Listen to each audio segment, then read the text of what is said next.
عليكم. بهذا الفيديو رح نعمل وصفة القطايف. وصفة ناجحة كتير وطريقة تحضيرها كتير بسيطة. يلا نشوف طريقة تجهيز عجينة القطايف. بالبداية رح أضيف كوب من الطحين، رح أضيف ملعقة من السميد، رح أضيف ملعقة من السكر،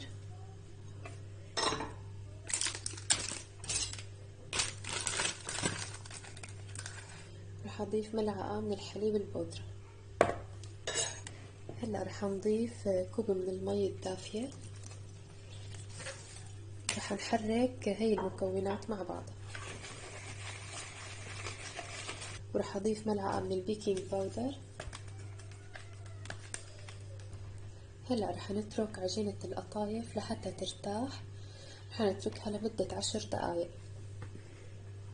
هلا بعد ما ريحنا عجينة القطايف لمدة 10 دقايق رح نبدأ انه نشكل القطايف.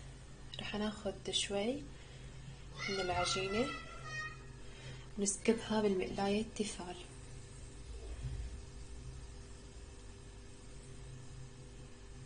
ورح نترك النار هادية تحت القطايف لحتى تستوي وتنشف على مهلها.